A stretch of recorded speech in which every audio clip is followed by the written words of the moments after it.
as well as Android. So that means it'll probably be using ARKore or something similar to that. And that's kind of the theme of our show today. And the reason for that is that not only do we know about ARKit that I've discussed and actually had some demos previously on the show, but also the fact that just this week Google announced ARCore, and we're going to talk a little bit more about that later. And last week we talked about Microsoft's venture into AR.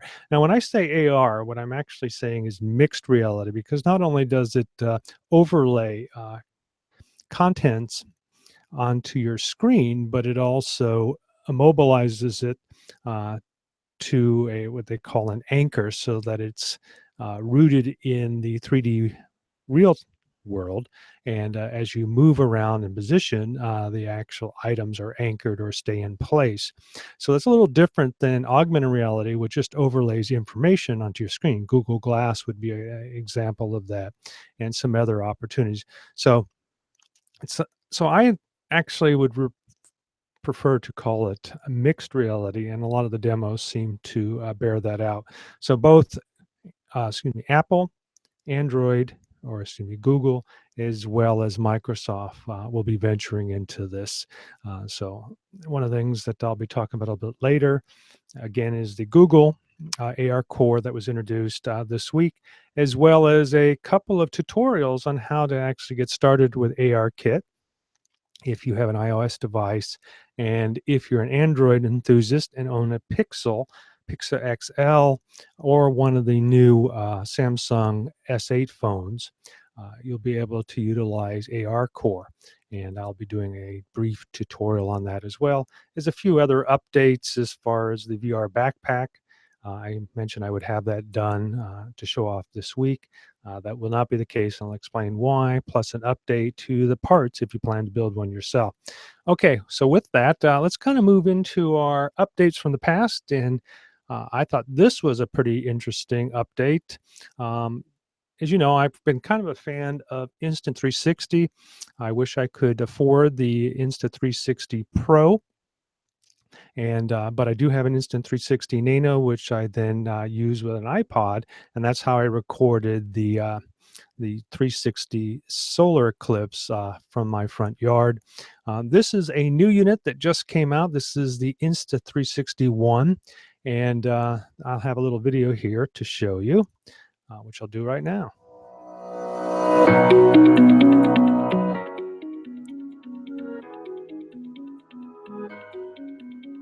This is the Insta360 One, the camera that goes anywhere and sees everything. You can use it with your phone, on its own, or control it remotely with an app. It delivers 360 video in jaw-dropping 4K resolution and photos at 24 megapixels, so the moments you capture look as clear as they felt. Heading out on the water is easy with the One's waterproof housing. Life moves fast, and the One adapts.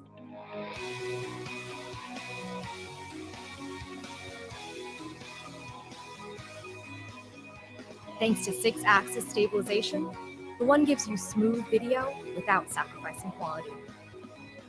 You can broadcast 360 video live in 4K, so friends and family can be there with you. Here's the kicker. The One uses all new free capture technology. Free capture lets you call the shots and turn any 360 experience into a perfectly edited, classic-sized video, all on your phone. Smart Track follows a subject and puts it center frame, so that you can be your own camera crew. Attach our purpose-built selfie stick, and it disappears from your shot automatically. Once it's gone, you've got a flying camera.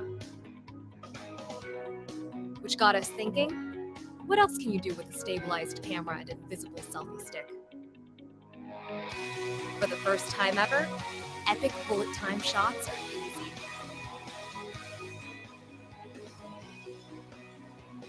With the One, you can capture your story without ever leaving the moment. Relive an experience just as it happened, or go back, look around, and take the time to get the perfect shot. It's all there. You just choose what to share. When your camera captures everything, you only need one.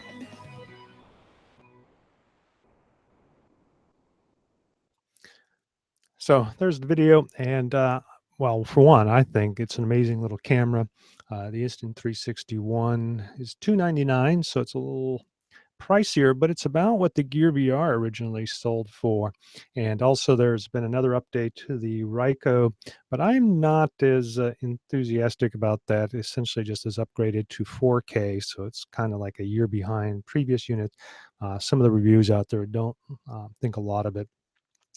But as you notice, there were quite a few different options. One, it's a 4K video camera. It also has a 24 megapixel photo. So this is like 8K static, very similar to the original Gear 360. 360 live streaming, which it also says does in 4K. That would be very interesting. Currently, I'm getting about, gosh, not even 2K, about 1280p with the live stream. So that'll be a welcome.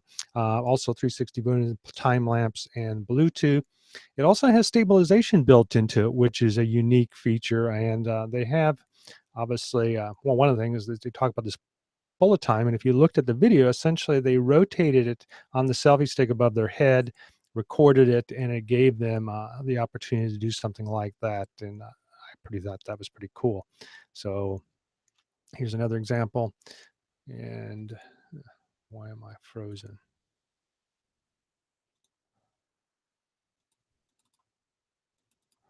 Hmm. Well, okay. Jeez, always something. So let's see what we can go on to. Now, this is important to me, so this may also affect my feed, which it did. God damn it.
All right, appears that I'm back now. I apologize for that.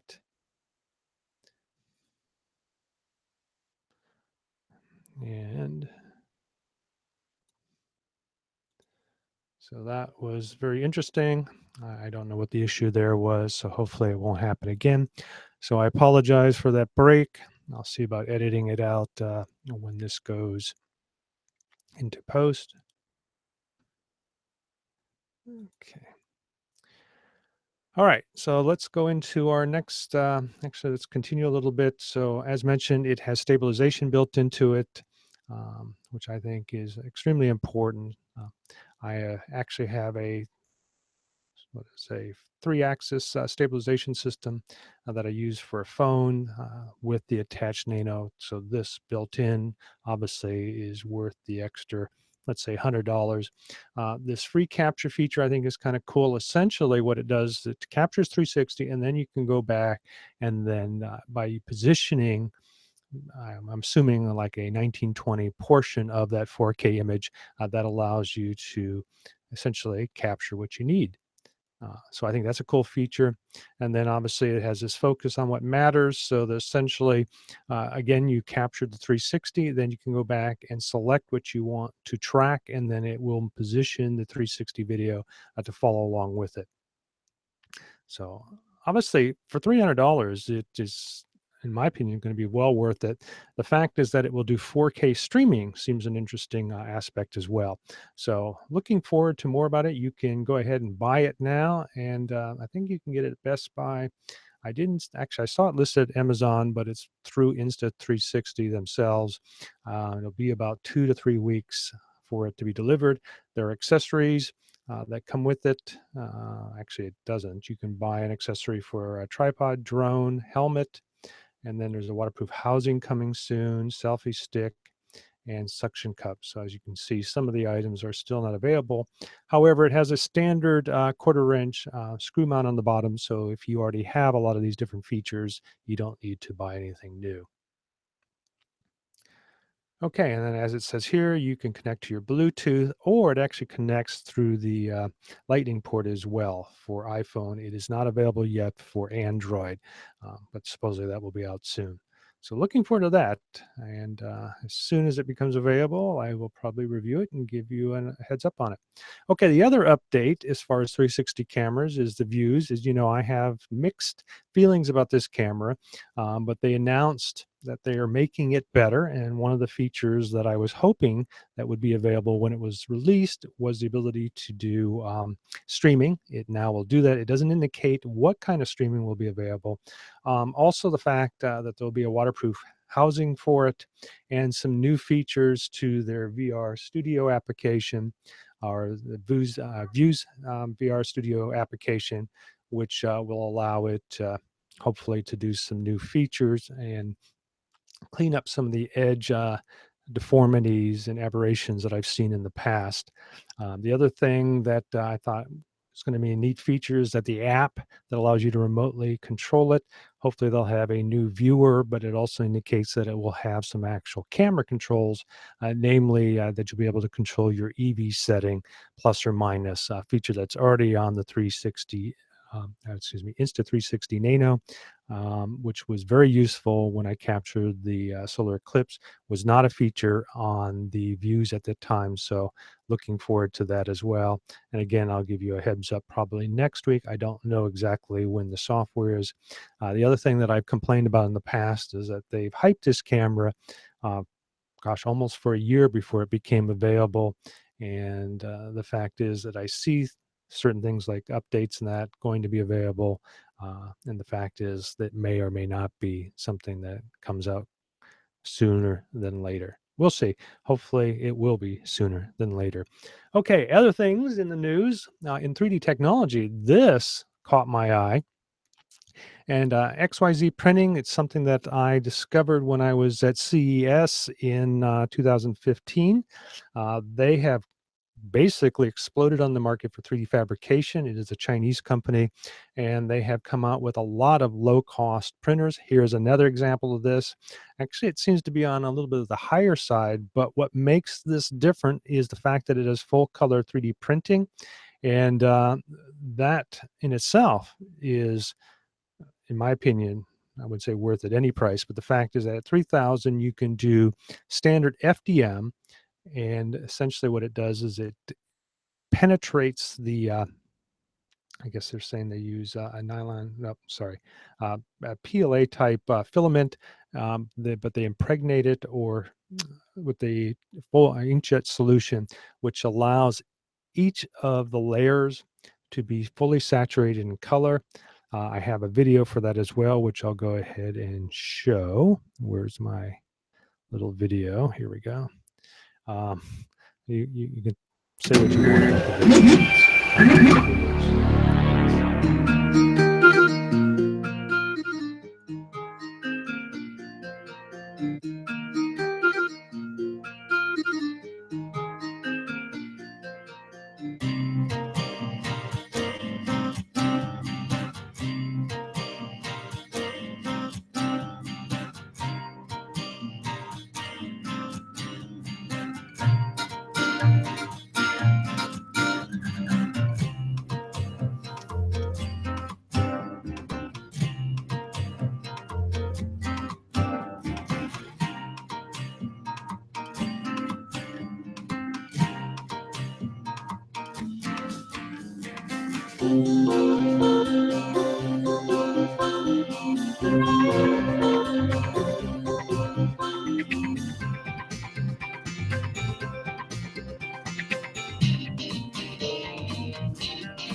Well, say what you will about the actual video. I don't know about getting a color printing.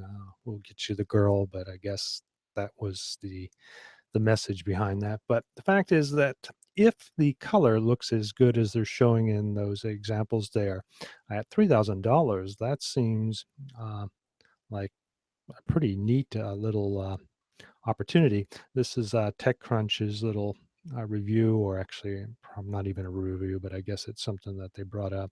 So here's a close up of it. As you can see, the ridging of your standard FDM. But it looks like the color is pretty well saturated. In fact, if it actually looks this good, this is actually better than what you can get with Shapeways using their what do you want to call it? Their powder, their ceramic, or gee, I can't think of it, the name right now, gypsum powder, which always had a muted texture to it. Let me see if I've got one here that I can show off. Where are you at? Well, this is a not the best one, but one of the things that I had been experimenting is putting a layer of like an epoxy coating on it in order to enhance the saturation of the colors. This isn't a real good example. I have a couple of others, and it actually does a better job. In fact, it's something that Shapeways now offers. But the sad thing is that it's something that has to be done after the fact. So if this coloring looks this good at 3,000, yeah, I think that it's going to be very interesting. The other point to be made is that FDM is not the fastest process, but the fact that you can 3D print these, and if they look this good, you obviously save the shipping charges. And normally it takes anywhere between 3 to 5 days just to print before even shipping is added to what you buy from Shapeways. And also the cost of a print through Shapeways is about $40. So if you plan to do a lot of color, or if you want to set up a small business that scans and then 3D fabricates, this might be up your alley. Again, a little concerned, 3000 is kind of a low end. Some people have had some concerns about the XYZ printers not being very reliable. But again, they've been in the business for a little while now. So I would think that they'd be able to provide a little bit better performance. But again, uh, do some research before buying. Okay, with that note, let's kind of move on to the next item. And I thought this was kind of neat. As you know, I've been touting the features of doing in my previous episodes of using VR, virtual reality, 3D fabrication in architectural visualization. And last or a couple weeks ago, I showed how it can be used in landscape architecture as well.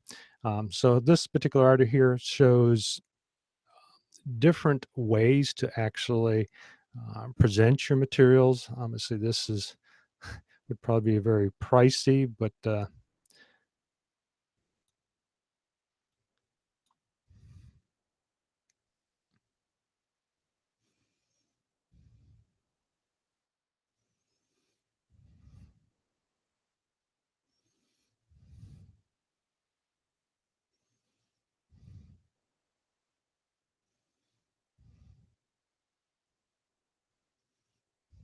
so as they're indicating here, let's see if that's let's see, I don't have any on it, so good. So it's only coming in my ears. So one of the things that they presented here was not only this large view screen that you can literally immerse yourself in, but there's also a 3D fabricated model along with it, as if you read the text there. And I'm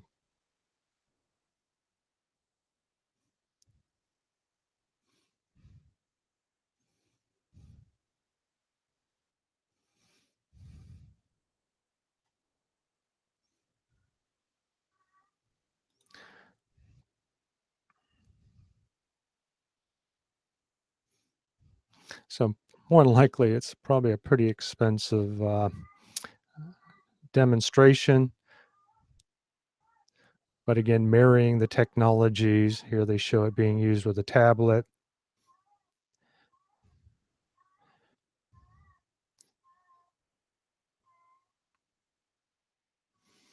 And then here's obviously the 3D model behind it. So again, you can watch the video yourself, but obviously some very, very interesting opportunities there. A lot of different technologies used in order to demonstrate the process in creating this. But again, I'm probably thinking this is probably extremely expensive, probably 50 to $100,000 to create this. So not something probably every architectural firm will be able to use. And then here's another example.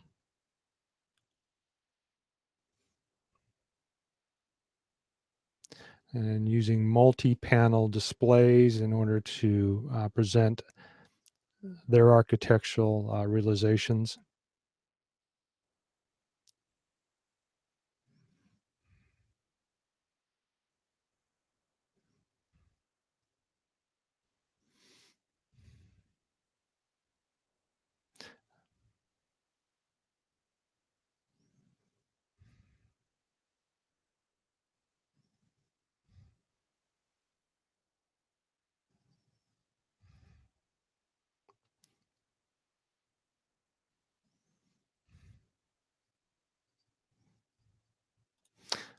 All right, so let's move on to the next story.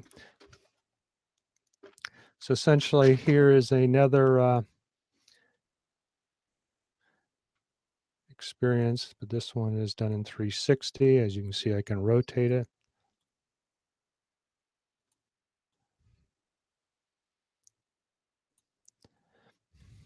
So here we're actually adding architectural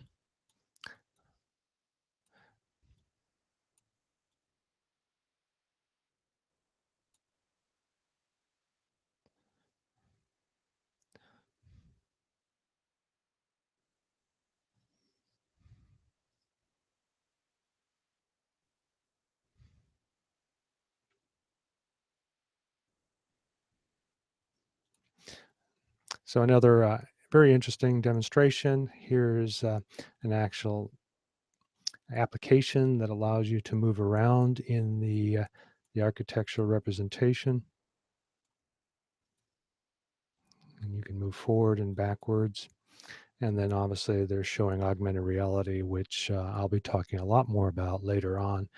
Here they're, I don't know who actually makes this product, but essentially adding architectural objects, furniture, interior design, and placing them in a room, which is another thing. Yeah, actually, it's IKEA that has this app here, which will be one of the apps that are being announced by Apple on September 12th, which is when they'll be introducing a phone that we're going to talk about a little bit as well. In fact, probably the scanner portion, and I've got some components from another scanner. So I want to show you the similarity between the iPhone 8, which appears to have a 3D scanner built in, and another scanner that I won't mention names, but you may recognize it. Okay, so let's move on to the next item. Let's see what we've got here. Another article by 3dprint.com. I thought this was very interesting. A smartphone app in a 3D printed box promises an early detection of pancreatic cancer. What it does, I thought was kind of interesting, is that I don't really know the purpose of, the box helps stimulate the eyes, and then you put these frames that provide color coding, and then you take a selfie of yourself. And what it does is it looks at your eyes, compares it to the color spectrum graphs that are surrounding your eyes to determine the amount of here that they talk about exactly what occurs on it, but essentially the yellowing of the eyes, and it says it's about 90 or 89.7% accurate. The fact is very reasonably priced. And then obviously a 3D fabricated box that you could either print yourself or probably purchase at a very low cost, would allow people to detect without having to get an appointment, and obviously do it much earlier. And the reason for this particular person from the UW Medicine Department of Pediatrics lost his father to pancreatic cancer at 70. So he's been motivated to obviously use technology to assist in that. And here's a little video of the whole process. Actually, I have it here. So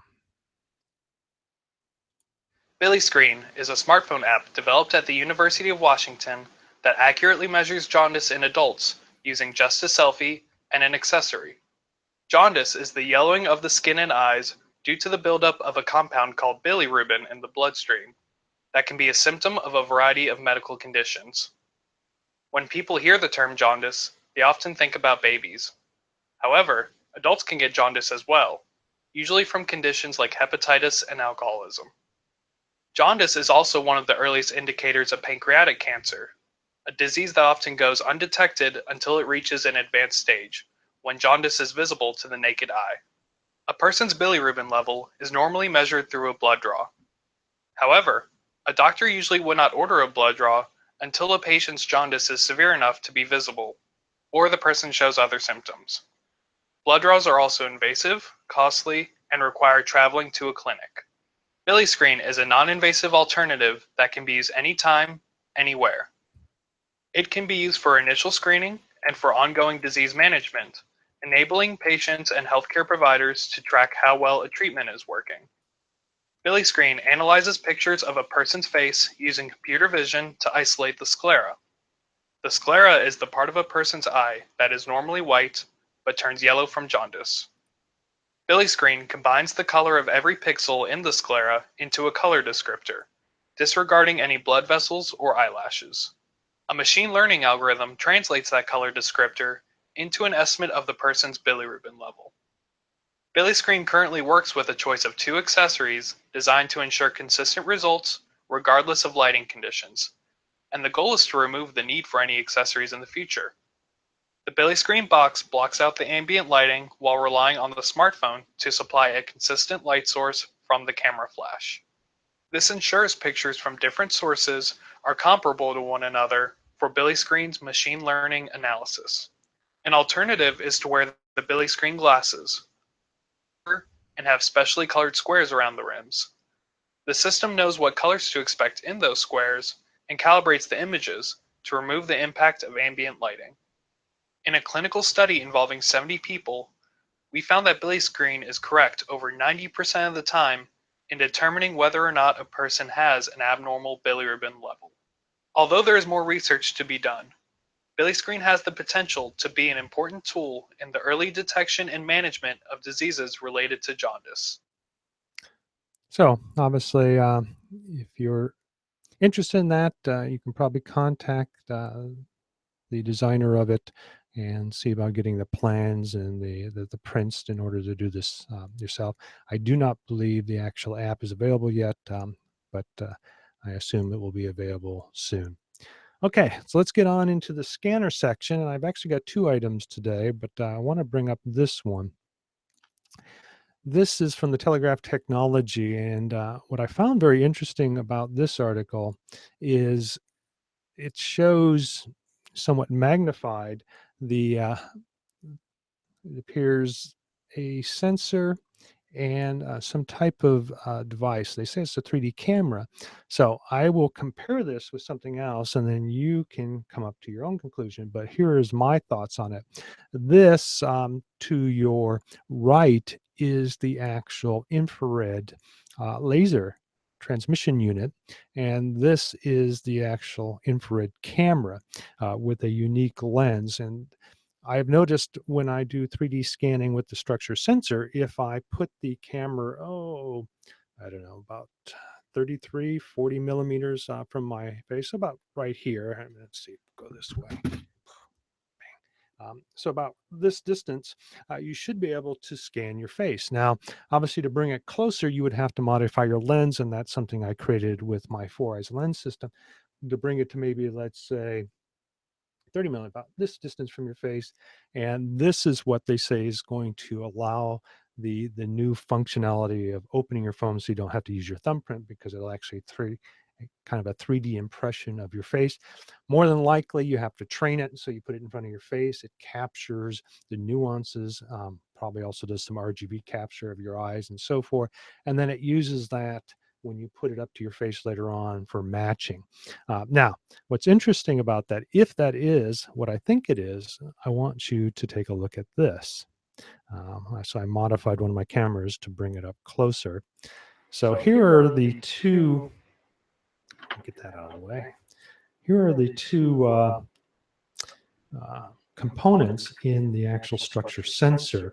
This one to the right is the projector, the laser projector. Let's get my fingers out of the way.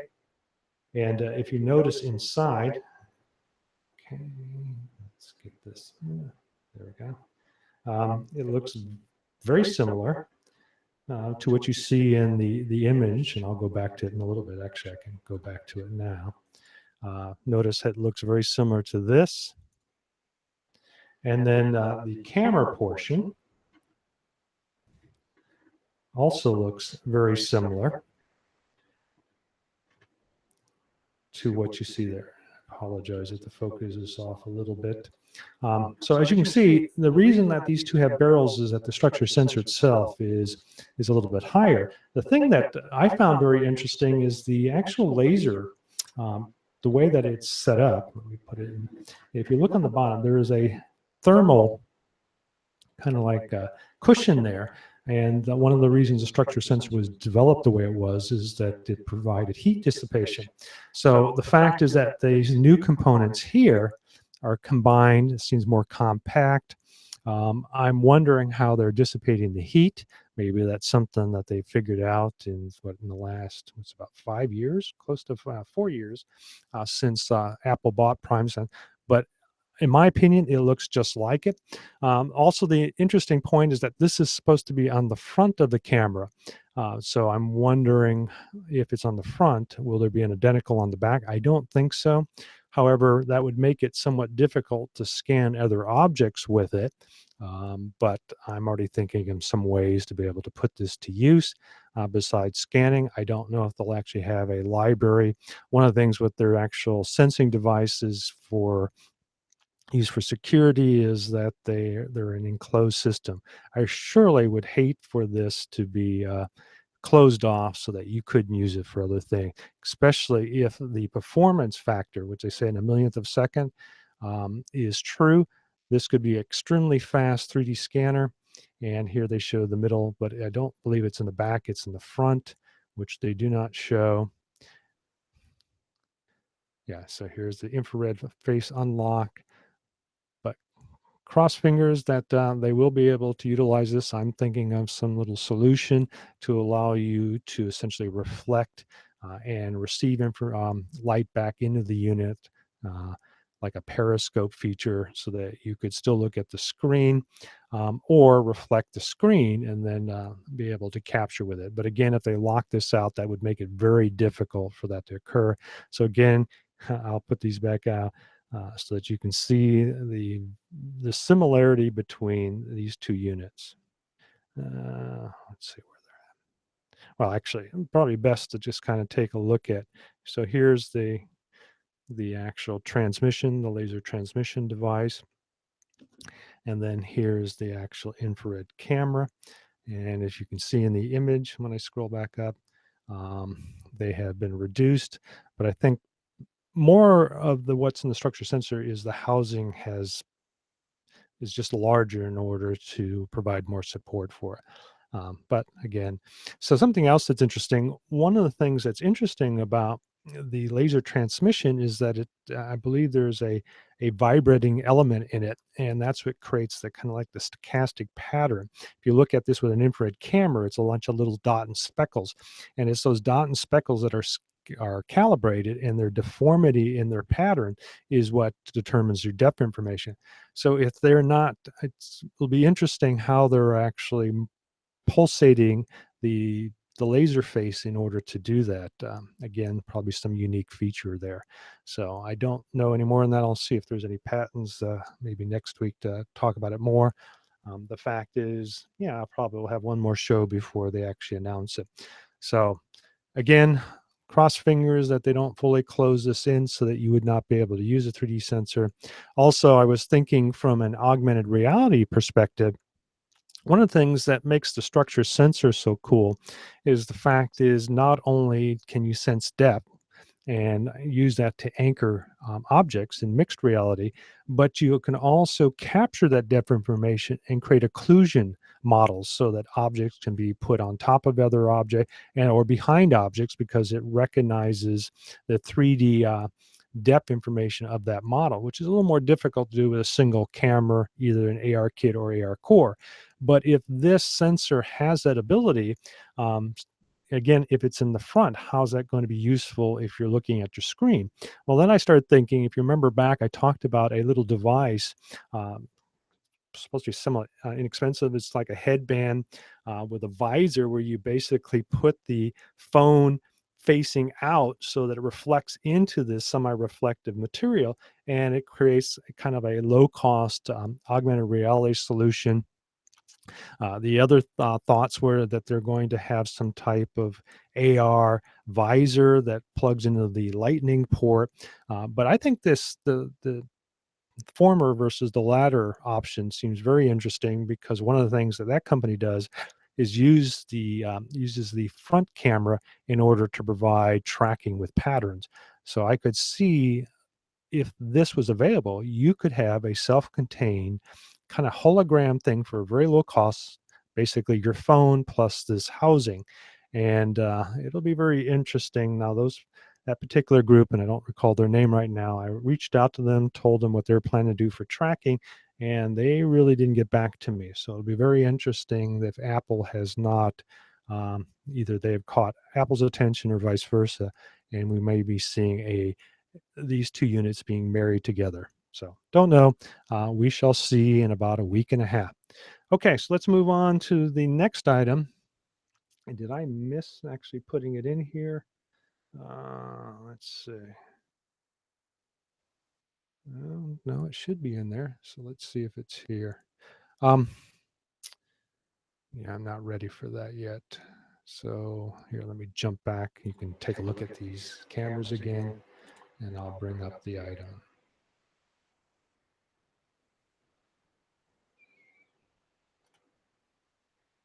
Okay. All right, so this is from 3ders.org. So essentially, if you remember sometime, gosh, it's been a while now, Chris and I had talked on more than one occasion about, if you remember that scam where they supposedly scanned this bust in Egypt. I'm sorry, not in Egypt, in I think, was it Berlin, at a museum there, by using a Connect type scanner that they had under their coat. And there were some interesting anomalies. For instance, the fact that the scanner wasn't even on. Also, the fact that the scanner itself is so low resolution. So that kind of caught my attention. But here's another example where they're scanning. Maybe they learned from that experience. Um, and what they're going to be providing is, let's see, do they actually have it here? I don't think it's available yet. Oh, yes, you can go out to Sketchfab. Let's see if the model loads, and be able to move the object around. And then obviously, yeah, so it's kind of animated to show the pieces. So they've already put it out on Sketchfab. Supposedly, they're going to be creating 3D printed versions of this for the visually impaired, so that they can actually feel the tactile um, texture of it, and then also make smaller versions in their gift shop. What was not identified, and was a big concern with the scan that we talked about before, is, would these models be available to the public? And so we've seen this over and over again. They scan. Now, I don't know if this is for a profit museum, but I do know that many of the museums here are supported by your local or federal government.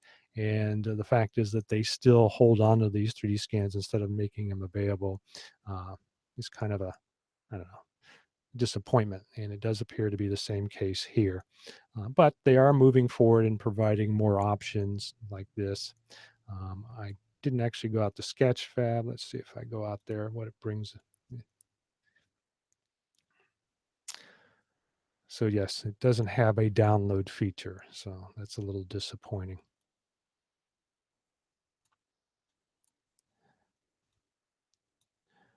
So again, another use of 3D scanning, and if you want to go back and read the article a little bit, tells you what devices they used in order to scan this object. All right, so let's move on to the next item. So now we're in the VR corner in a round room, and basically, I guess I want to bring up, let's see, ARCore. So this was announced this week, and I've already had an opportunity to work with it. I built their little, what do you want to call it, Hello World app, as well as I created my own based on the same thing I did with ARKit, which I called for ARKit Solar Kit. And then also I created one for ARCore, which I called Solar Core. And I have a couple of videos I'll show later on. I do have this video, I think. Do I not? No, that's sad if I don't. Oh well, we'll play this one here. Hmm.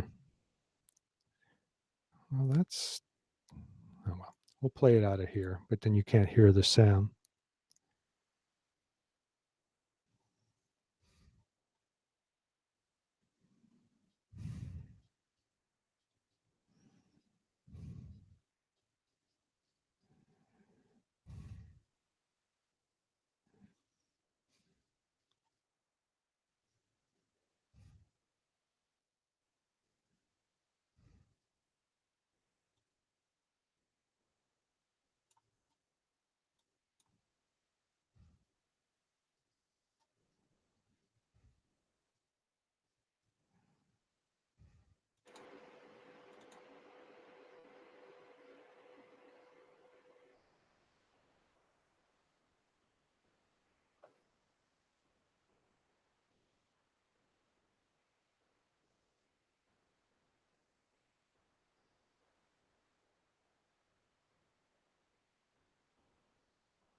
So I thought that was very interesting. It appears that many people are just creating little videos, and I think there's a little bit more that can be done with it, which hopefully I'll be able to display in my own apps a little bit later. But here's some examples of it, kind of like an AR design kit that you can work with. And then here's obviously their rendition of the Tin Man. And then, as you saw earlier, the lion, and then a few of the other characters. So I thought that was kind of cool. So yes, it appears from my own experience that this, I don't know, I think does a really good job of tracking. It's very solid. The Unity 3D plugin works pretty good. It's rough around the edges, but they indicate that it's not completely finished. But I found my way around it and was able to put together my own little uh, demos. Like I said, I did the Hello World, and if you saw it on Twitter or Facebook, I put the droids.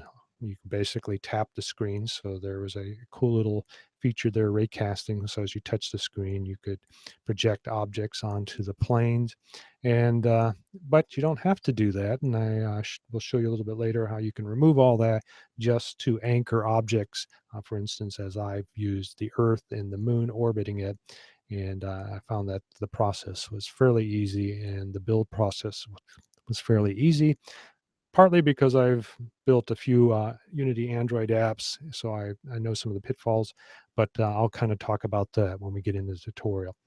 So if you've got an Android phone, now to be specific here, currently the only phones this is available for are those phones that Google makes, the Pixel and the Pixel XL, as well as the S8 Samsung phones. More likely, that also include the Note 8. But it says here that there will be other phones that will have that ability. As someone has pointed out, essentially they would have to get the camera specifications in order for this to work properly, which more than likely every OEM will have availability for that functionality. And currently, when you build it, you have to make sure that the SDK is already installed on your phone, which at probably a later time will be installed automatically. Currently, you have to manually install it. and then works with Java and OpenGL, Unity, and Unreal. I have not tried Unreal. I've had some disappointing results with Unreal, uh, especially in the ARKit area. One, Unreal really didn't seem like it was a good match for Mac OS to begin with, or Apple OS. And so you have to do some hoop jumping that you don't have to do in Unity. So basically laziness on my part. I haven't pursued it. Now I have done some mixed reality things with it, but everything seems a little raw when you're working with Unreal.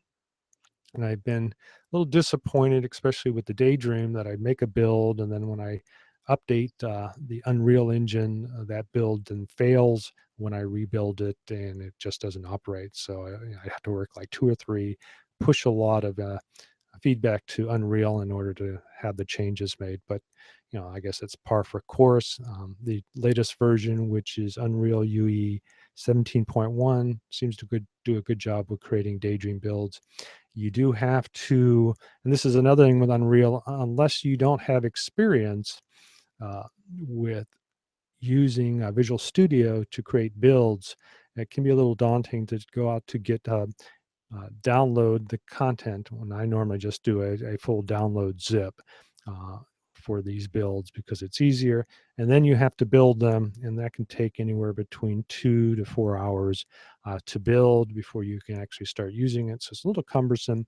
And I found that with the mixed reality, obviously with the ARCore, they're all separate builds. And it's kind of funny because I felt that if you're going to call what they call plugins for Unreal, you shouldn't have to create a new build for each of them. You should be able to just drop in the plugin. But I have not ever seen that to be the case. Um, you have to have the build and the plugins all together. And then you can obviously turn them on and off, but not to be able to add them after the fact like Unity, which makes it much easier, is a little bit of a disappointment. In saying that, though, if you want to use ARCore with Unity, you have to make sure that you're using the latest beta too. But we'll go through all that a little bit later.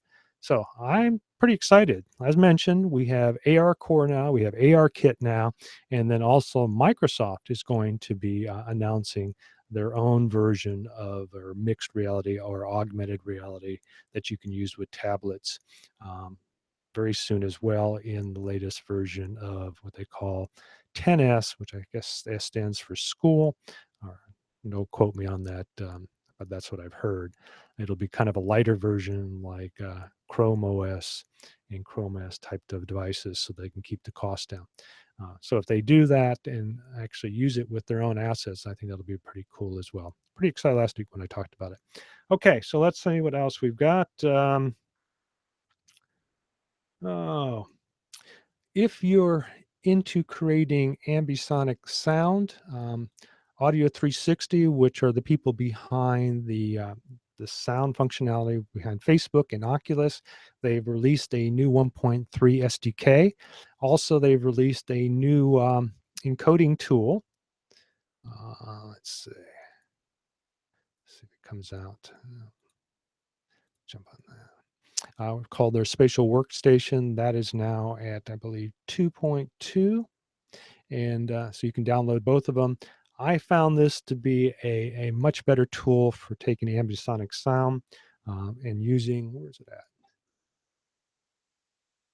My little device here, which is the Zoom H4n, and you can change the firmware out to actually do ambisonic with their 4 microphones. It works okay. There are some other options out there, but much more expensive. And then there are some other cameras like the VUZE has supposedly ambisonic, but it doesn't really give you access to that. But I'm assuming that you have the raw audio files, so you could bring those in here. I like the spatial workstation because if you have a VR headset, you can actually monitor the sound, move your head around, and actually experience it. So it does a pretty good job there. Supposedly, in the new future, excuse me, in the near future, Premiere will have similar tools, but I don't know. I was a little partial. So if you have not tried ambisonic sound yet, download this. And now it supports other platforms, as they talk about here. Uh, so that you can work with other things where it say that it works with Jaunt and what else is it? one other in here. Oh, the Felix and Paul Studios. And the last item is kind of cool is, I can't remember the name of the camera. There was a camera that got a little bit of news in the past because of the way that it took one shot and then you could focus it. And then for whatever reason, maybe I thought I read it in here. So I apologize, it's not coming to me. But they're now taking that same technology and utilizing in creating what they call volumetric videos that allow you to move around an object slightly. And they're applying that with this as well. So that'll be very cool to see what they come up with. So, and also the other thing is the Ambisonic X, especially with my little recorder's 4-channel, but you can record up to 8 channels and then obviously encode it out to work directly with not only Oculus, but you can also go to YouTube with it too. So if you're not already using it, take a look at it. Oh, it also supports mixed reality. Cool. Did not know that. So I'm really excited now. Okay, so let's move on to the next item. What do we have here? Well, if you notice, Chris is not with us. In fact, he didn't even contact me this week, so I hope he's okay. We probably are going to be looking for other people to join us, especially me. So I'm going to be looking and soliciting guests as I've done in the past. Chris is going to go to once a month. I think it'll be better for him. So I'm going to be looking at getting more guest hosts as well as guests on from other companies. So look for other people besides just my face and my voice in the future. All right, so let's move on to rummaging in the tech closet and we'll get started. I've got a couple of videos to show. And if you have already seen these, sorry that you have to see them again. So this is the one that I started out with. This is, as I call it, Solar Kit.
So I'm going to move right into the next little video, and this is ARCore.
There you go.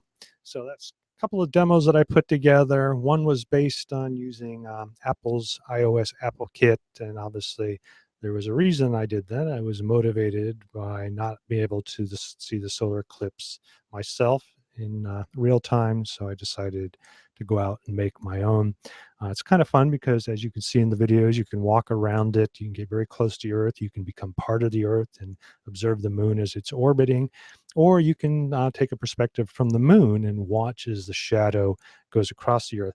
Now, if you may have noticed in the ARCore, the Android version, I noticed that the shadow did not align itself. I used delta steps, and they aren't always accurate, so I may have to go in there and force it to exact timing.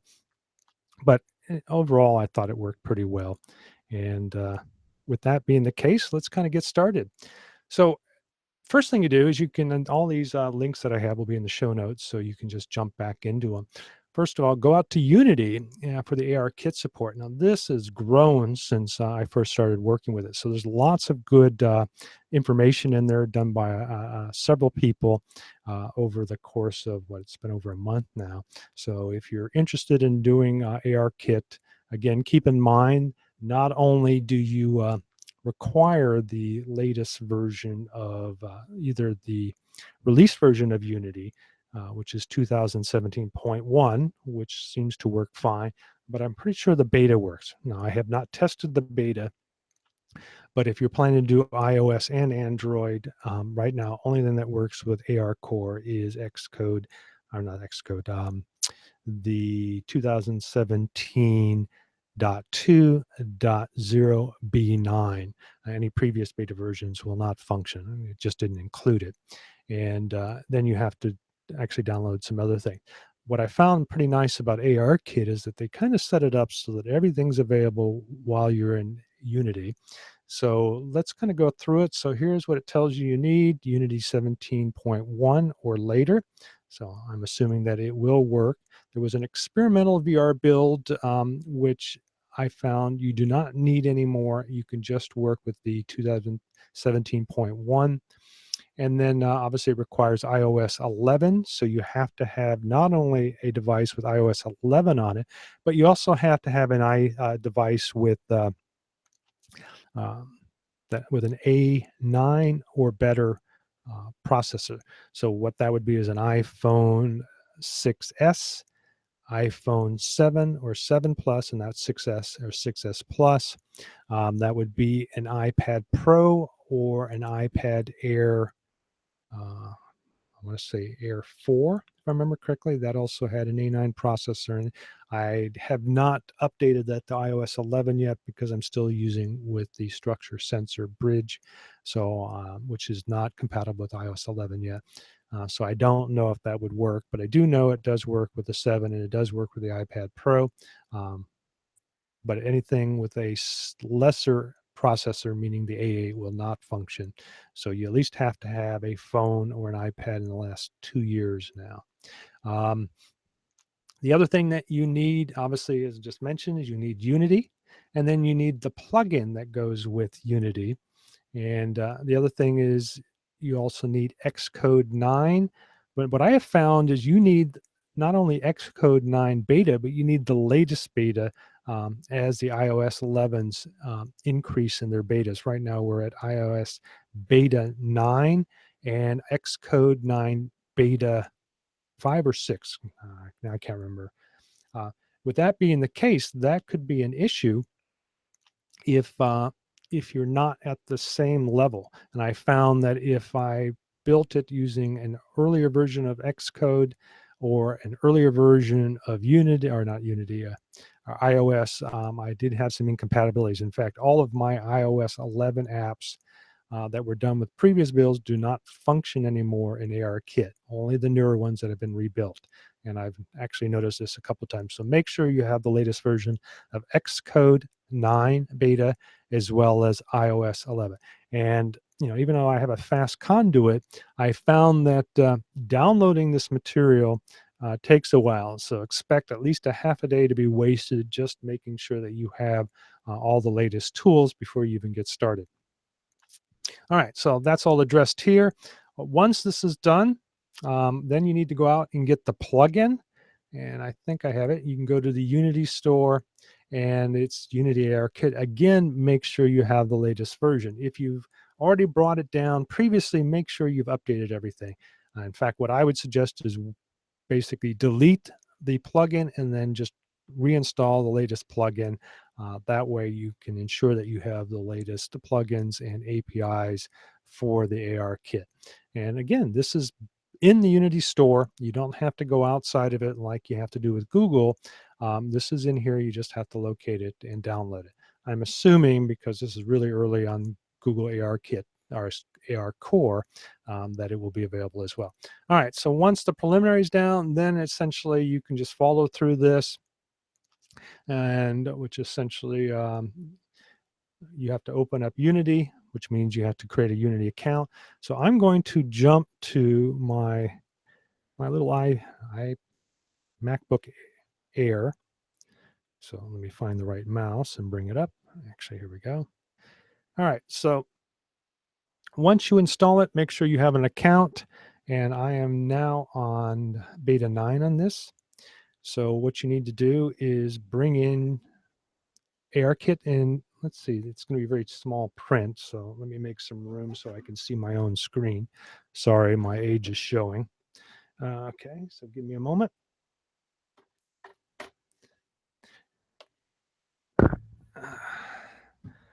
Fan is running overtime on my little Mac here. And this is what I found is that the Macs seem to hold up very well, just like PCs of today. And so here we go.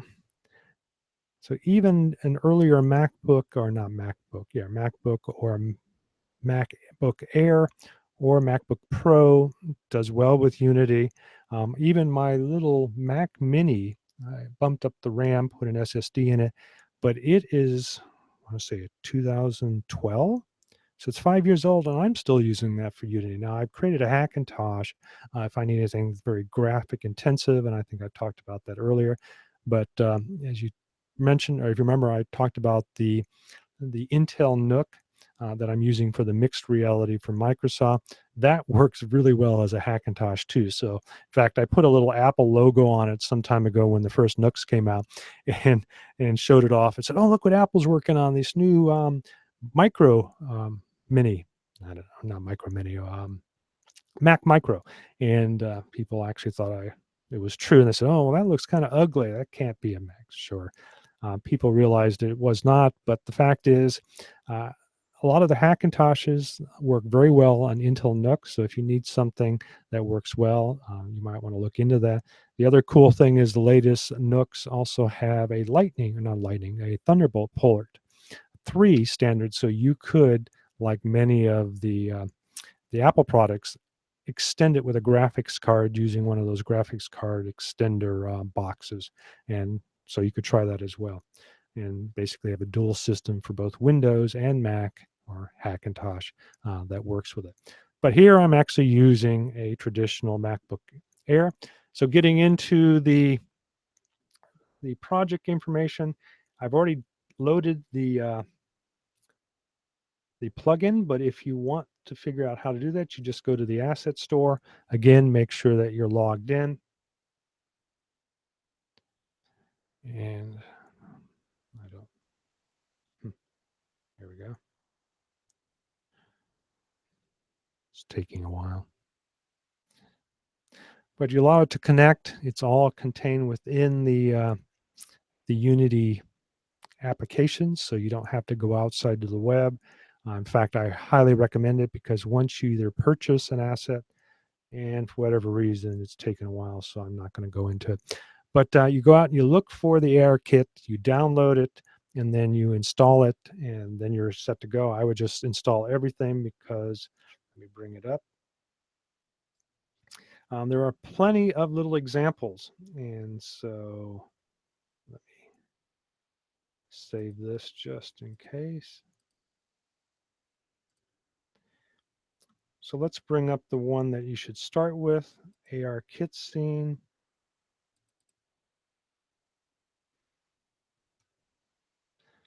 And boy, that was quick. So essentially, it gives you the option, if you build it, to create a random cube that you can touch the screen and place that random cube wherever you want. And let's see. And we can actually run the camera. So this is what it would look like in game. So essentially, this is the fixed cube, which has a checkerboard on it. And that's what immediately shows up in your AR world. And then as I mentioned, the random cube only shows up when you touch the screen, which means you can place it wherever you want. If you can see my screen here, let's see. Some of the other things, this generate planes creates planes, actually visual planes, and you can actually identify over here. Let's see if we can see it. Different types of scripts, and then you can actually put in a different prefab, which in this case is the debug, which is a colored light blue, so you can actually see them when you're debugging. You don't necessarily have to do this. You can remove it if you don't want to show it in your scene. These planes are used to provide stabilization and I wouldn't say anchor. There's another command for that, but basically when you put an object in space, it uses these planes to identify where it's at in 3D space, so that when you walk towards it, it remains stationary. Otherwise, it's just superimposed on the screen, which is not what mixed reality is about. But you can also change that for a shadow. And one of the other these scenes in here is shadows, and all they do is they change that plane out with a different type of what do you want to call it? Not necessarily script, but prefab that allows shadows to be projected on it from your object. So it appears that shadows are on if you put it on, let's say a surface, that shadows are being created by that object. So that's one of the uses for it. The other thing is AR control. This is, let's see. Yeah, I actually have it closed. So if you can see this, I have it turned off, but if you turn it on, it allows you to play with the different control settings and tracking functionality. So if you want to tinker with that, you can. And what else do I have turned off? Point clouds, that adds those little dots. Again, if you don't need those, or if you think they'll get in the way, I would suggest not having them in the shot itself. And then here's point cloud particle examples. I do have that enabled.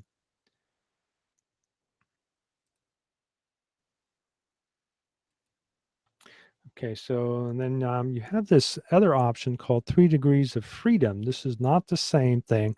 All it does, it locks the object so that you can rotate, but you cannot walk around it. That requires a 6 degrees of freedom. So that's not an option that if you're wanting to actually move around your object that you want to enable. Let's see what else needs to be put in here. Your camera manager needs to be enabled, and then you need to make sure that you choose whatever camera. Obviously, in this case, if you're not building from scratch, it's already set up.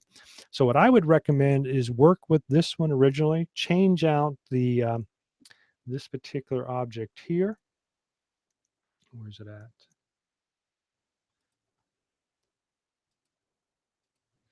This hit cube. And you can change this hit cube out so that you can use something else besides the hit cube. There it is. But the thing to keep in mind is its position in space. Here they show your XY being 0 and your Z being -2. So essentially you want it to be in front of the camera, but do not, at least I found in my own experience, do not adjust the camera itself. Leave your camera always at 0, 0. Place all your objects away from the camera where you want them to be in space. And they don't necessarily have to be in front of you, you could actually put them behind you if you wanted to. Obviously, that has been the example when I had the moon orbiting. It literally can come behind you and you have to turn around to see it. So you don't necessarily have to have them in front of you, but obviously if you want to start this up and you want to see your objects, I would do that. And you can actually change the positioning of your X and Y as well if you want them to be offset, but only change your object. Do not change the camera itself. And so make sure you have this ARKit manager and make sure it's enabled, and make sure the camera, so if you're using this script here, just leave it alone.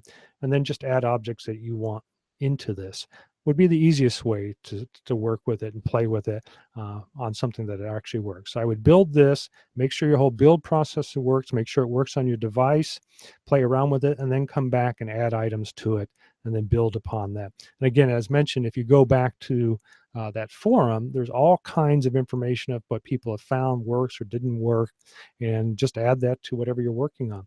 For instance, here, if you wanted to actually place objects, you would look at the random cube, and then you would be able to go over, I'm sorry, not the random cube, the hit cube. So apologize. The random cube is fixed. That's what shows in the shot. The hit cube is the one that is a smaller cube that shows up, and actually it looks like this.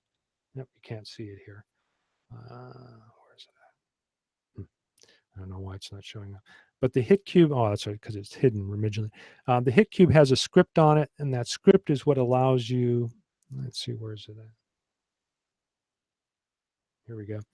If you can see that there, the hit cube has these scripts, this one in particular, that you should be able to take a look at. And if you're not familiar with the scripting language, they use C#. There's a lot of good examples there. It's always best to look at the scripts from the test examples and just modify them and play with them before going out on your own. At least that's my experience.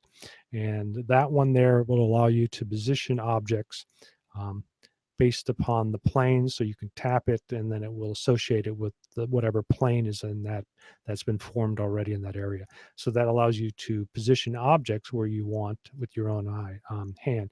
And then some of the things that I played with is if you want to make your objects smaller or larger, you build a script and use some of the finger movement functions in order to expand and close it. These are built in the Unity already. Just associate that and build it into the script functionality. And so pretty much anything, if you've ever worked with Unity, a lot of these features already work out of the box. There are a lot of great looking examples now where, like, there's one where it's like this gun turret and he taps the screen and it shoots. And then there's like these little flying aircraft that come in and he turns the turret and he actually shoots at them. And this again is on his desktop because he's looking at his iPad and when he's doing this. So lots of fun examples out there. Sadly, I wish more people would make their code available so people know how they're doing. In fact, one of the things that I will do after this is provide my own code on how I created the orbit, which is not that difficult. And I'll talk about that in a little bit. Okay, so like I said, work with these. There are other examples that you can look at and play with and then build them. And to build them, this might be the area that you need to concentrate on the most, because one, you have to go to build settings, choose iOS, and then make sure, whatever, notice I have multiple scenes in here, make sure the scene that you want built. I don't know how many times I've made a scene or saved a new scene and forgot to actually select it, went through about 15 minutes of building it and realized, what do I got here? And I had actually chosen the wrong one. So make sure you choose the right build. And then go into iOS and then choose player settings, go over to your inspector, and then go through here. For instance, put your company name, your product name, and then resolution and presentation. Let's see, did that come up? I don't normally choose auto rotate. I fix it so that it's landscape left, but I found even in Xcode, you have to go back and make sure it's landscape left. Otherwise it'll be upside down. And if you don't have auto rotate, then you have to turn your device around, which is a pain. So remember, landscape left.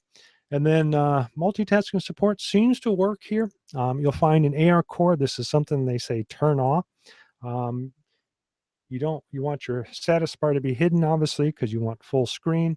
And then I'm going to ignore this, but if you want to polish it, create icons, your splash image for it. Keep in mind, if you're using the personal version of Unity, there's not much you can do as far as changing your splash image and things like that, unless you have their, what do they call it, their Pro Enterprise, and then there's one other level, Plus version, I think is the only time that you can modify that. So once you're done doing that, go to Other Settings, and you can kind of take a look at my settings here. Multi-threading rendering seems to work okay. Static batching, dynamic batching, and then obviously your identification. If you've done any coding, essentially it's reverse, what do they call it, DNS annotations. So in my case, IO, NEODI. Actually, I think I have an extra I in there, don't I?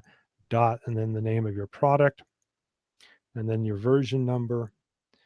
And then down here, let's see. I wish I had my reading glasses. Sorry about that. Basically, leave these particular features on. And do we see this? No, yeah, I guess we can barely see it. Let's see where we're at. Let me go in there and change that a little bit and bring that over so you can see it.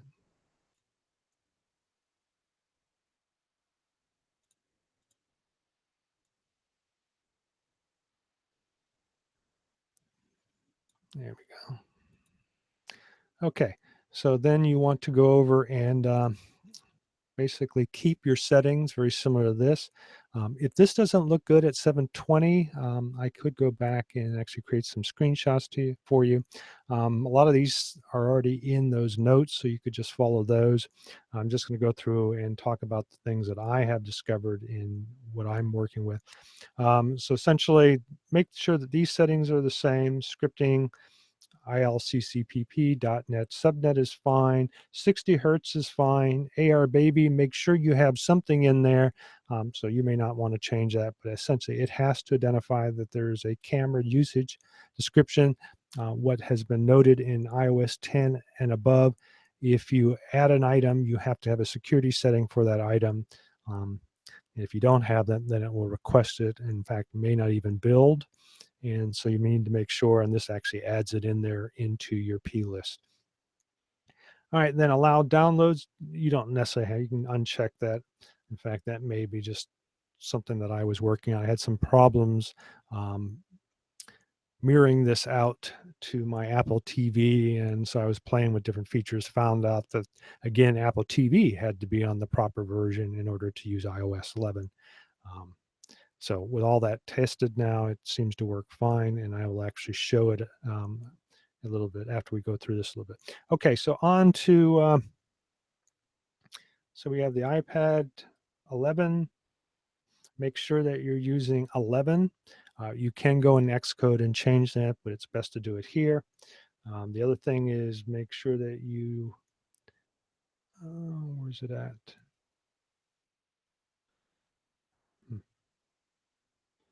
Did I miss it? So there's another feature that you want to basically have it, what's it, add credentials automatically. Even if you don't have your credentials set up correctly in Xcode, it will warn you for it. So it's best to do it here and then let it take its course when you bring up Xcode. So then go through, what else is different? So pretty much everything else that's default can remain default. You just need to make sure you're on iOS 11, make sure your naming convention is correct, make sure that you have some type of camera setting, but again, that's already a default in here. So this should run without having to make many changes. Just go over to build. If you're already comfortable with obviously Xcode, you can just do build and run. I don't like doing that. I like to build it and then bring it into Xcode after the fact, because a lot of times I build this on my faster machine and then just share that folder and then bring it over into Xcode from that machine itself. All right, so then you just save it as whatever you want to call it. I'm not going to do it because it takes a little bit of time. You save it, and then it goes through there and builds it. Once it's done, wherever folder you had put it in, for instance, I saved mine in Solar Kit Neat. It now remains there. You're done with Unity at this particular point. Then you need to bring up Xcode. And again, make sure you have the latest version. And I saved some time here and actually brought up that particular build. So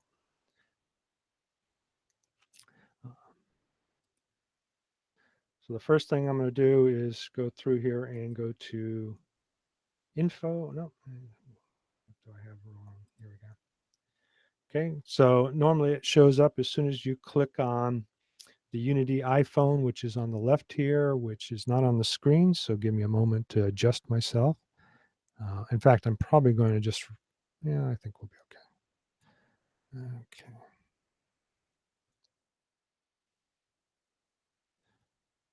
There we go.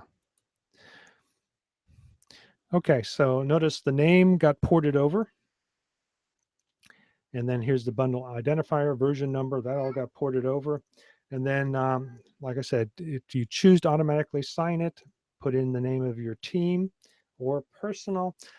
I don't know, I have not had a personal account. I do not know if you do not sign up for the Pro, which is I think $99. If you have the ability to export out to a device, if I have not tested that, if it does not work, then you're going to have to provide $99. I'm pretty sure that you can do one device, or if you're a student and you're in class, you can just get your teacher, if you're, let's say, taking an iOS class, he can provide codes for you that you can be able to do this as well. So again, I have not worked with the personal version, so I do not know if it works. You'll have to try that yourself and see. Deployment target has to be 11, as we talked about it before. Universal device is fine because then it allows you to go to iPad or iPhone. And then here's where we have to make sure it's on landscape left. And I'm pretty sure when I brought it in, it actually said landscape right. So make sure you choose left, otherwise your screen will be reversed. And that's pretty much it. Everything else just can be left alone. And then you just hit the choose your device if you have it hooked up, and then hit the play button, and it will build it. And if everything's been set up right, it will build properly. The problems I've had were not having all the right builds, meaning you didn't have the latest Xcode, didn't have the latest Unity, and then you had linker issues. If you start seeing linker issues, it's probably because you're not on the latest version of something. So it should build. It will copy it to your phone. It will start it on your phone, and then you'll be able to work with it. So that's about it in a nutshell. There's obviously other little quirks here and there that might come up, but if you basically start with the latest versions as indicated in those notes, you should be okay. All right, so let's take a look at this. Let's see if I can drop into it. All right. So I'm going to screen Mary. There we go. All right. So we're going to actually look at that same one. So let me show you some of these others, because remember I mentioned that if you're not on the latest build, they crash now. So let's see if that actually holds true. Yep, see how it crashed? So again, this is all in beta still, so make sure you have the latest betas before doing it. So here's the latest Solar Kit. And if you're wondering what that whining is, that's my very old cat. So there you go.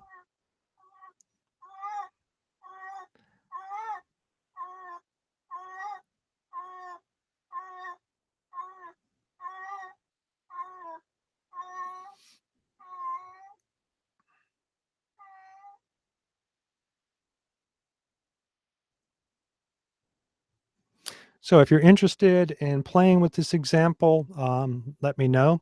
One of the reasons I've been hesitant to put my build out is that's the model here and the moon are actually belong to somebody else. So even though I have rights to use it, I do not want to give it away for free. And also I made some modifications to the clouds and the way the earth works. That's a little different from the actual model itself. But you can pretty much bring any model in. You don't have to use these. I just thought these were pretty great looking models, and they work very well. And again, I made some changes. Now, what you will find in my code, though, is in order for and I'll just let this run or continue to run. In order for this to work, I found that because of where I try to make the sun and the moon fairly accurate where its orbit is. Obviously, the moon is actually out further, but I wanted all the relationship of these items to look pretty good.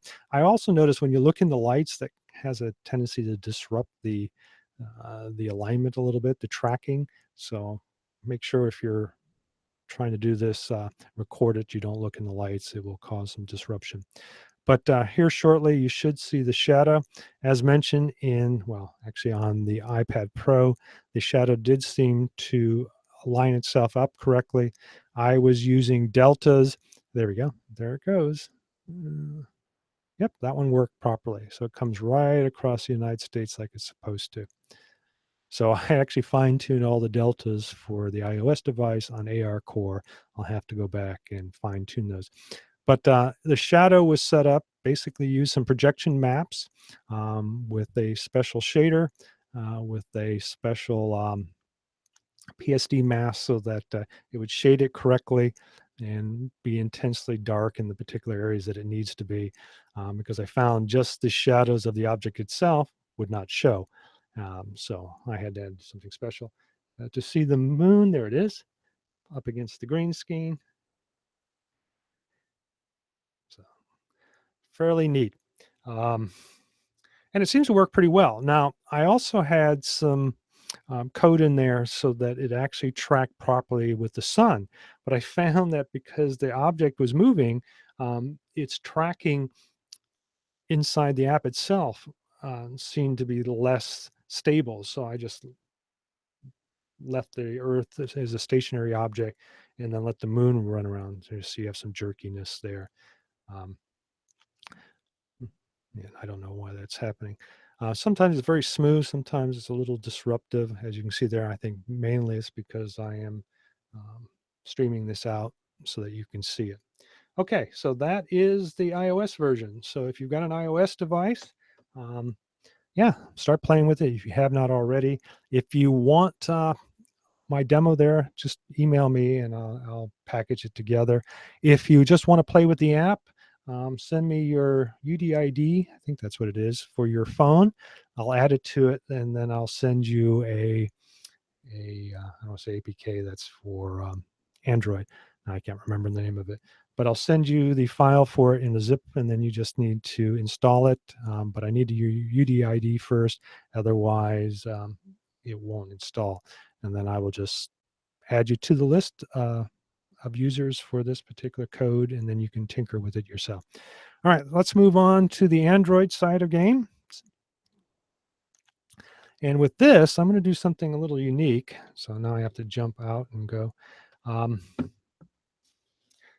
do my Android development on a Windows machine. So I don't need to be on this device. I need to be on my laptop, which is this. But instead of doing it all on the laptop, if you're familiar with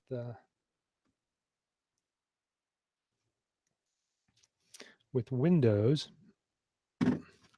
there is a remote control functionality that's built into the Pro versions for some time now. And essentially, I just use that. So now I'm on the remote station, my master, as I call it, dark overload.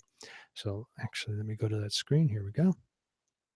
So now I'm on my dark overload through a remote from my laptop.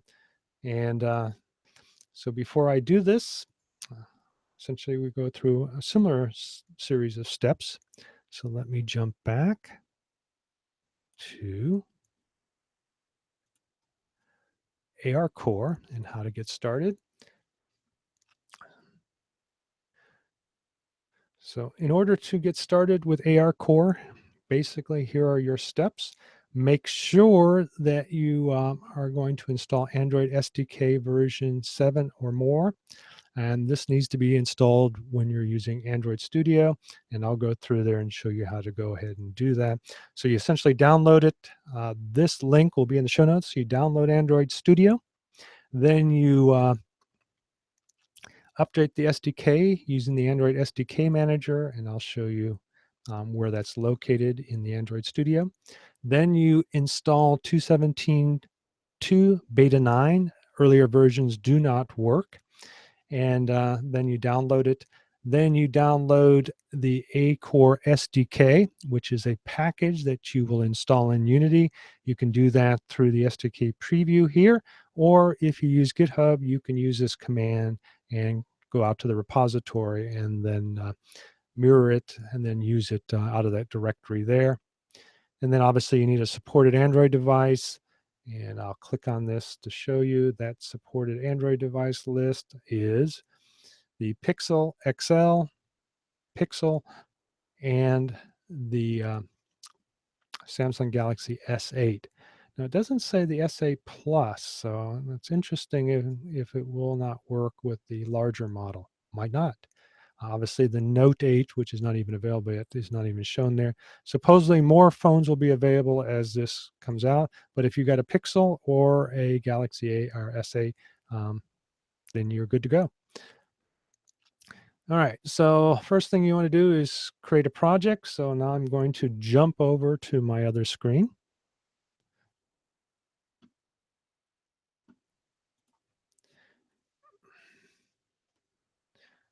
All right. So if you're not familiar with how to install packages, you go to Assets, and then you import package, custom package. Should come up here shortly. Here we go. And then you find it. Here I have the ARCore demo. So here's the Solar Core. Actually, this is not it. This is one that I created, and this is available. So all these items that I have here are available if you want to play around with them. Again, my Solar Core is using assets that I purchased from the store. So please, if you're going to play with this, purchase the items if you're going to use it. All right, so I don't have them on this particular machine, but again, you download it and then you would essentially click on the package and then open it. And obviously we're not going to do that here because we already have ours loaded. So once it is loaded, I have loaded the Hello AR project itself. And if you notice here, I have multiple set up. Huh. Here's a Solar Core test. Okay. So right now I have the AR. We are using, and here's the ARCore device. So this is what comes in. Now, some things that are unique about this, if you bring this in, it works very similar to what we did in iOS ARKit. You have to go over and, there we go. If you want to build it, you have to make sure you select Android, which is switch platform, because it normally sets up as PC or Mac. Switch your platform. Again, make sure you select the right build. And then over here, you don't really need to do anything. It again is like in the player settings that we talked about earlier. So put your company name here. Obviously, it's Google. You don't necessarily have to change these if you want to get this out and play with it. Change your package name here. The other thing that's important, remember, multi-threaded rendering is not possible. In fact, it will, when you're building it, tell you that it needs to be disabled. So even if you forget, it'll remind you. So go ahead and turn that off. The other thing is the newer betas, if you're using XR, will have an option now of doing XR settings down here. So you have to make sure that you go down to your XR settings, but we'll not go there right now. The other thing is that you need to identify your API level. Unlike, well, I guess as we did before with iOS, you had to choose whatever iOS level you wanted to use. Same thing here. Make sure that you choose the latest level, or actually anything above 7, so Nougat or above. since this particular beta version is not already set up for Oreo, the only thing that you can build to is 7.1, but I have tested, and I'll show you in a little bit, on the Pixel XL with 8 on it, and it works fine. So you don't need to be on 7 or 7.1 in order to build the API for it. So choose, I just use 7.1. Then everything else here, basically leave as is. Device filter, I basically just chose ARM because obviously I'm not building this for an x86 versions. So what I did was just change it to ARM7. It kind of reduces the build time because it doesn't have to build for both. Then Android TV compatibility, you can turn those off or leave them alone. And then what else?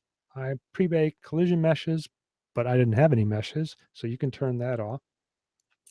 And then you can go to publishing settings, and this is only important if you're going to uh, publish it. If you're just side loading, you don't need to worry about that. And then finally, the XR settings, make sure your Tango supported. So that's kind of interesting. In fact, if you try to run this, and I'm going to go ahead and do that now, if you try to run this, you will get errors that identify that your API for Tango is not installed, which I thought was kind of interesting. So again, there's, unlike the ARKit, where if you run it, you can see pretty much what's going to happen in your ARKit, especially if you have animations. You cannot do it here. So what I did is that you can go to game, and then it will show you what's being displayed in the camera itself, or you can actually go to the camera itself. And then you can see that down here. So if you're familiar with Unity, there are multiple ways to see the camera. The point is that you cannot actually run it, which was a little disappointing, especially since I wanted to see the rotation of the moon around the Earth, which I could do in ARKit, which I couldn't do here. But to be able to position it using game was fine. And I'll explain to you in a little bit why that's important to me. Something else that I noticed in this particular demo is that if you go to their AR device here, one of the sessions component scripts that they created specifically for this had options to bring in your AR sessions config. Okay, so this is not the run. Let's see where it's at. The example controller right here. If you go to the script over here, you'll notice that you have to choose your first person camera, but more importantly, your Android, and in fact, it's missing here, the Android gaming object. So let's see if we have Andy. There he is. Andy is the little robot. So now that we chose it, we should be able to close that. And now he's in there. But you could choose any object. The cool thing about the Andy is that he also has a shadow blob, so that it looks like he has a shadow. So if you're going to put an object in there, you have to contain it and create a prefab. That's only because the way this app is set up, which allows you to add these little Android robots anywhere you want on the screen. If you don't want that feature and you just want to place an object, well, you can do that too. In fact, I'll do this real quick. Let's see if I have, let's go find the moon. So I'll find my moon prefab. There we go. And then I can just drop that in right here. Okay, and then I'm going to change my positioning so that they're all 0.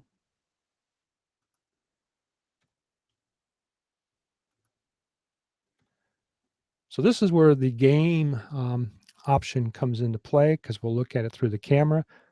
And why don't I see anything? Let's do this. Let's turn off the canvas. There we go.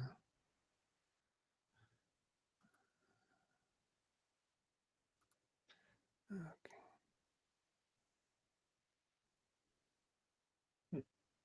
Why don't I have a moon?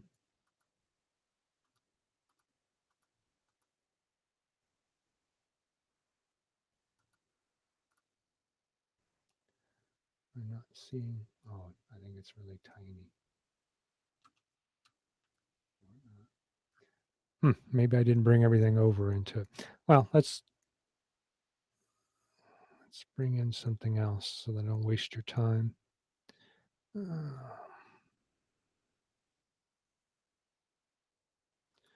Where is my Andy? Prefabs.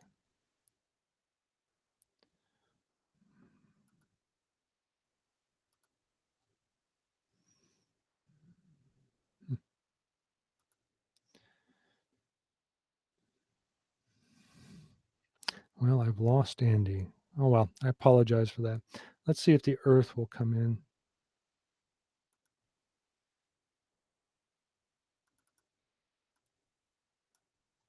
There we go. All right, so there's our Earth.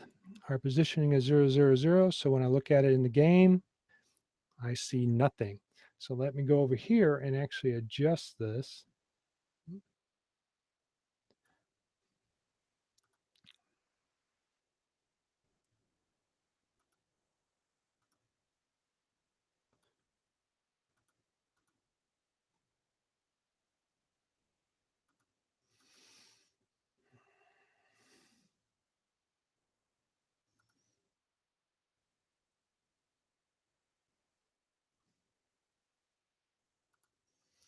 Oh, that's not good. Well, it's making a liar out of me already. All right, well, let me bring up my own scene then. I don't want to waste your time.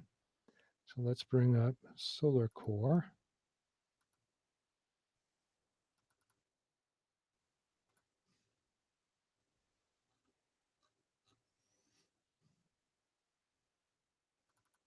There we go. Okay, so with my own device, I left the point cloud in the event system, then brought in a prefab of my solar Earth moon. And maybe that's the reason it didn't show up. But the only reason I created a prefab is so that everything could be contained in the object itself. And then the ARCore device is essentially what we had previously. It's your track pose driver, your session component, and then your first person camera. And again, we're in the game mode, so I can actually position this, as you can see there, where I want. And if I go past the camera, I can then zoom in on the moon and the Earth will be behind me. But I'm not going to do that. And notice my Z is a minus now, but if I want to go forward, there we go, there's the Earth. So what's funny is that I think it was a negative number in ARKit, it's a positive number here. Maybe both were the same. So essentially, this allows me to put the Earth out further if I want to. I tried to fill it up, so you'll see in when I actually run the ARKit that it kind of fills the screen. Once you're done with all that, then like we already went through the build settings, then you go back to build it. The cool thing about the Android portion of this is if you got all your Android SDK set up correctly, so let's go ahead and make sure. I'm going to go ahead and open it up. There is an option that you can either start a new project or you can go down to configure. Where's it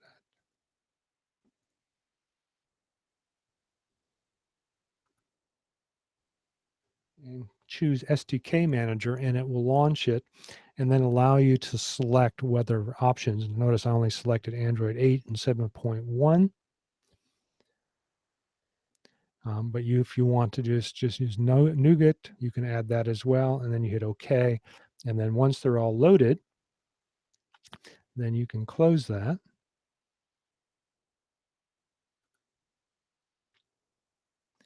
Go back here and then hit build. Make sure that we're on the right. Yep. Hit build. And I'll call it 5. Now I haven't tested it on this. Oh, actually, I do have everything set up. And then you hit save. But the cool thing with Unity with Android is that it does the entire APK, so you don't actually have to go into Android Studio. Now you could if you wanted to, but it does all the batching within Unity. So when we're done here, we'll actually have a full package that will be available for us to sideload onto our phone. So the way that I do it is you could use the IDB command. I just copy it, and then I have like a file manager on my phone that I install with. That makes it a little easier. Also, you could put it into a location that you've shared and then use this file manager to go out to the network and just download it. Just makes it a little more convenient. There you go. So now I have 5. Didn't take long at all. Obviously, this was in a large scene, but it's ready. So let's take a look at it. I'm going to go ahead and bring up my Pixel. So give me a moment. I have to change a wire.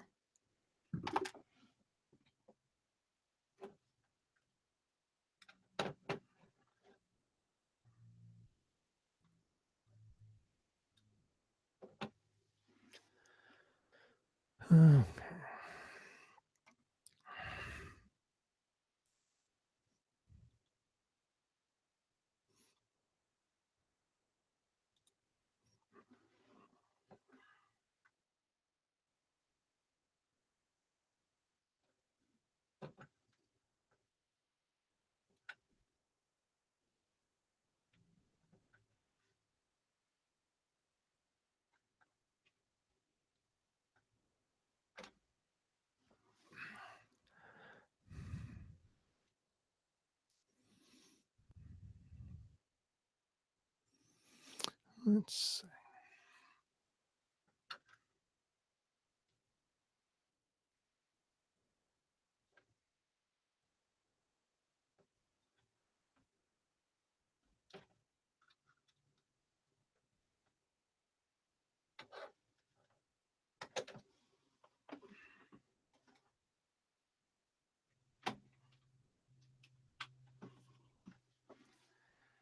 All right, we should have something here shortly.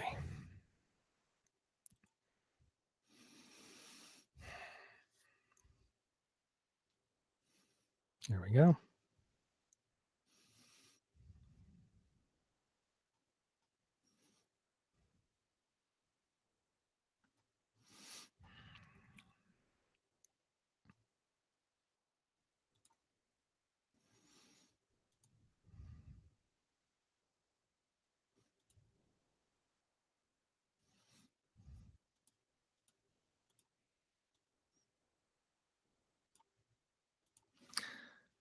All right, so it's because I don't have enough actual channels on my HDMI switcher. So I apologize for that. Okay, so let's go ahead and launch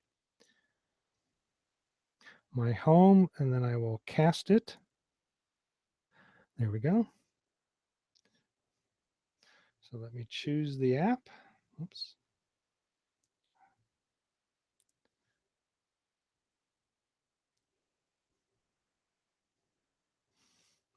Okay, so here we go.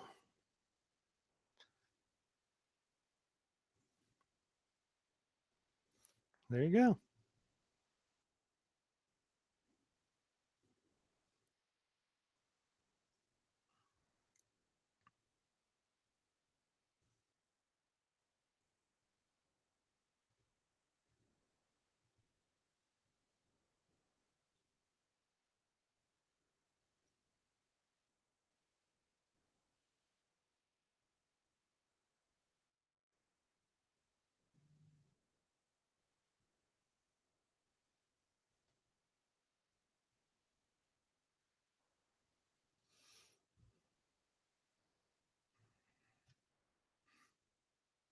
All right, well, there we go.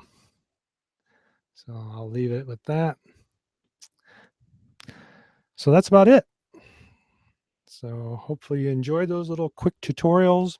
Like I said, I will have links in the show notes that have some more formal information from both Google, Unity, and Apple ARKit, so that if you're interested in pursuing this, send me a line if you would like the install.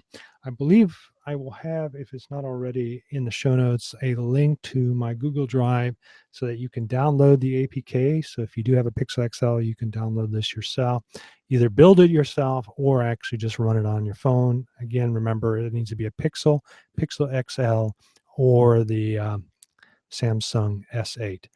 And then you'll be able to use it and walk around the earth. That would be kind of funny. Oh, well, on that note, I am going to leave, and I will see you next week. Enjoy your weekend. Bye.